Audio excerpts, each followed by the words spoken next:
योगी ने क्या नाराज ब्राह्मण विधायकों को मनाने के लिए अपने एक करीबी को जिम्मा दे दिया है?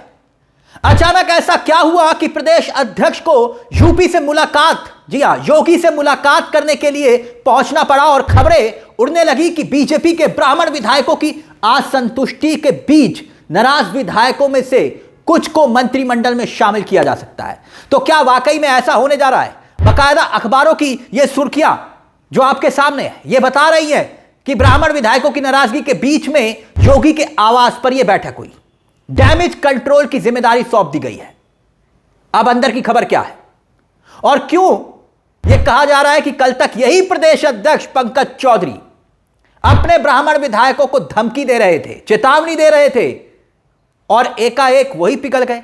कैसे ही हुआ? क्या वाकई में डैमेज कंट्रोल की तैयारी है या फिर कहानी कुछ और है?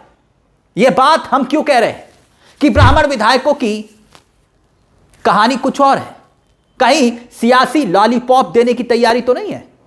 पहले खबर क्या है वो समझिए। हुआ क्या, मंगलवार को यह खबरें उड़ने लगी कि सीएम योगी आदित्यनाथ के आवास पर बहुत बड़ी बैठक हो रही है, जिसमें प्रदेश अध्यक्ष से लेकर आरएसएस के बड़े बड़े चेहरे उस बैठक में हैं और मंत्रिमंडल पर विस्तार हो रहा है। जी हां, मंत्रिमंडल पर विस्तार को लेकर चर्चा हो रही है। क्यों? क्योंकि यह बैठक उत्तर प्रदेश में भाजपा के ब्राह्मण विधायकों की नाराजगी के बीच हो रही थी, लिहाजा हलचल होनी थी और हुई भी। और फिर खबर आती है कि बैठक में यह तय किया गया है कि नाराज विधायकों से बातचीत और उन्हें मनाने की जिम्मेदारी सौंप दी जाए।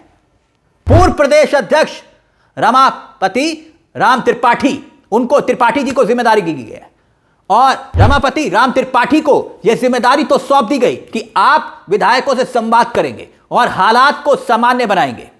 खबरें यह तक उड़ रही हैं कि रमापति राम त्रिपाठी ने बैठक में शामिल कई विधायकों को फोन भी खटखटा दिए और उन्हें संयम से अपनी बात रखने की अपील की है और भरोसा दिलाया है कि पार्टी पर, जी हां, पार्टी मंच पर उनकी बात को सुना जाएगा। विधायकों को समझाया जा रहा है। नए प्रदेश अध्यक्ष से बातचीत के बाद यह फैसला हुआ है। इस तरह की खबरें उड़ रही हैं। क्यों? क्योंकि यह ब्राह्मण विधायक सरकार, संगठन और संघ के कामकाज से नाराज हैं। यह बात किसी से छिपी नहीं। इसलिए यह बैठक और उसमें उड़ी यह खबर निकलकर सामने आई कि यूपी में एक तरफ मंत्रिमंडल के विस्तार की तैयारी हो रही है, इसलिए यह बैठक हो रही है, और दूसरी तरफ भाजपा के उन नेताओं को लाल बत्ती देने की कवायद है जो विधायक नहीं है। जो विधायक नहीं है उन्हें तवज्जो देने की तैयारी है। और दिलचस्प बात यह है कि इस बैठक में खुद प्रदेश अध्यक्ष पंकज चौधरी, जिनका जिक्र किया हमने, महामंत्री संगठन धर्मपाल सिंह के साथ साथ उप मुख्यमंत्री केशव प्रसाद मौर्य और ब्रजेश पाठक के अलावा आरएसएस के पदाधिकारी भी मौजूद थे। अब कहा यह जा रहा है कि भाई आयोग, निगम, बोर्ड और जो खाली पड़े पद हैं उनको भरा जाए और अपने नाराज लोगों को उसमें एडजस्ट किया जाए और उसमें ब्राह्मण प्रतिनिधित्व को जगह दी जाए। यानी ये जो ब्राह्मण विधायकों ने बैठक की उसके बाद का ये असर बताया जा रहा है। यूपी में योगी सरकार के एक जाति विशेष का ठप्पा योगी सरकार पर लगता है और ये बात किसी से छिपी नहीं है। अब देखिए कितना बवाल हो गया। यानी ठाकुर कुटुंब की बैठक होती है तो कोई दिक्कत नहीं, कोई समस्या नहीं। लोधी अगर बैठक करते हैं विधायक तो कोई दिक्कत नहीं, मगर ब्राह्मण विधायक एक साथ इकट्ठे हुए तो दिल्ली तक के कान खड़े हो गए। वहीं खबरें यह भी उड़ रही हैं कि मंगलवार को ही रमापति राम त्रिपाठी ने देवरिया से, बीजेपी के विधायक हैं शलभमणि त्रिपाठी, उनसे मुलाकात की और त्रिपाठी जी उसी बैठक में मौजूद थे जहां पर वो विधायक सारे इकट्ठे हुए थे। 23 दिसंबर को लखनऊ में बैठक जो हुई थी और इस मुलाकात को सुलह की कोशिश के तौर पर अब देखा जा रहा है। तो क्या वाकई में ऐसा ही है? बड़ा सवाल है। बड़ा सवाल है कि कहीं कुछ और तो नहीं है, कहीं ऐसा तो नहीं है कि यह महज खबरें उड़ाई जा रही हैं कि प्रदेश अध्यक्ष पंकज चौधरी ने मुख्यमंत्री आदित्यनाथ से, योगी आदित्यनाथ से मुलाकात की और इस बैठक को ब्राह्मण विधायकों के मुद्दे से जोड़कर देखा जा रहा है। हम ये क्यों कह रहे हैं? अब अंदर की खबर क्या है उस पर भी आइए। क्या यह खबर वाकई में भ्रामक है और यह उड़ा कौन रहा है? अब आप कहेंगे यह कैसे हो सकता है? बड़े ध्यान से सुनिएगा। पहली बात तो यह कि यह कोर कमेटी की बैठक थी या नहीं, इस पर भी सवाल है।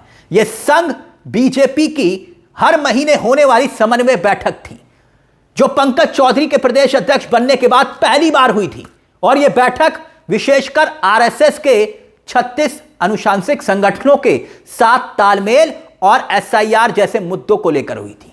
ना कि मंत्रिमंडल के विस्तार की चर्चा हुई थी। और किसको आना है, किसको जाना है, किसको हटाना है, इसमें कोई जो है किसी को जानकारी तक नहीं थी इसकी। तो क्या वाकई में ऐसा है? और अगर ऐसा है तो फिर ये खबरें उड़ा कौन रहा है? क्या सिर्फ इसलिए कि ब्राह्मण विधायकों के गुस्से को शांत कर लिया जाए किसी भी तरह से?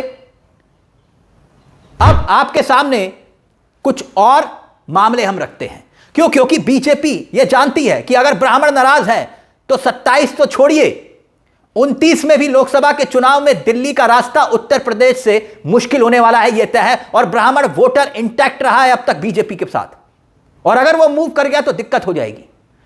सरकार की नाराजगी, उपेक्षा के आरोप लग रहे हैं, कई सवाल खड़े हो रहे हैं। अभी बकायदा कुछ घंटे पहले हमने कहा ना, एक ट्वीट देखिए, अब कुछ घंटे पहले का यह ट्वीट है, यह पीएन पाठक ने सोशल मीडिया पर पोस्ट किया है। पीएन पाठक ये वही है जिनके आवास पर ये ब्राह्मण विधायक इकट्ठे हुए थे, जो जुटे थे 50 विधायक, और उसके बाद खलबली मची थी।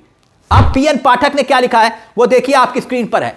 ट्विटर पर वो लिख रहे हैं बकायदा सोशल मीडिया पर, जय श्री राम, जय सनातन, जय भाजपा। समझिएगा ये क्या लिख रहे हैं। सनातन परंपरा में ब्राह्मण को समाज का मार्गदर्शक, विचारक और संतुलनकर्ता माना गया है। अब आगे देखिए क्या लिखते हैं, गौर करिएगा, ये बहुत महत्वपूर्ण लिख रहे हैं। अब आगे, जहां ब्राह्मण इकट्ठा होता है वहां ज्ञान, विवेक और चिंतन का मंथन होता है। जो हिंदू अस्मिता को सशक्त बनाता है, उसका धर्म समाज को जोड़ना है, विभाजन नहीं। यानी वो कह रहे हैं कि भाई ब्राह्मण धर्म समाज को जोड़ता है, विभाजन नहीं करता। यानी अपने प्रदेश अध्यक्ष को, पंकज चौधरी को, जो गुटबाजी और विभाजनकारी गुट मान रहे थे इस बैठक को, उन्हें पीएन पाठक क्या संदेश दे रहे हैं? इसलिए हमने कहा कि तकरार अभी भी जारी है, ऐसा नहीं है कि मामला शांत हो गया। और वहीं योगी आदित्यनाथ के आवास पर डैमेज कंट्रोल के लिए बैठक बुलाए जाने की खबरें उड़ने लगी। वैसे यह सच है कि बीजेपी में, भारतीय जनता पार्टी में मिशन 2027 को लेकर प्रदेश अध्यक्ष पद पर कुर्मी चेहरे को तो बिठा दिया गया, पंकज चौधरी पर दांव लगाया। और चुनाव से पहले अभी पार्टी में कई बड़े और भी फैसले होने हैं, जैसे मंत्रिमंडल का विस्तार, खाली पड़े आयोग, निगम और बोर्डों के पद ये भरे जाने हैं।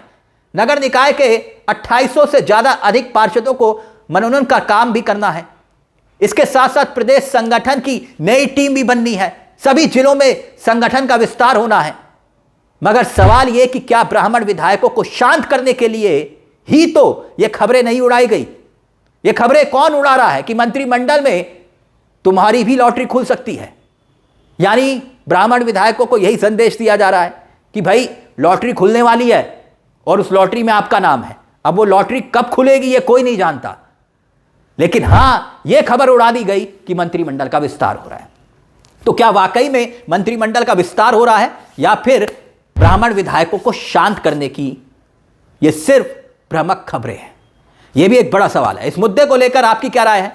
आपको क्या लगता है कि ये नाराज विधायक क्या मंत्रिमंडल विस्तार की खबरों के बीच में अपने गुस्से को शांत कर लेंगे, या फिर यह लड़ाई अभी और लंबी खींचेगी? अपनी राय इस मुद्दे को लेकर जरूर दीजिएगा। मुझे तिलक चावला को दीजिए इजाजत। एक छोटी सी दरख्वास्त, चैनल को सब्सक्राइब जरूर कर लीजिएगा। यह मंच आपका है जहां हम सिर्फ खबर नहीं दिखाते बल्कि खबर के पीछे की खबर भी बताते हैं। नमस्कार, जय हिंद, जय भारत।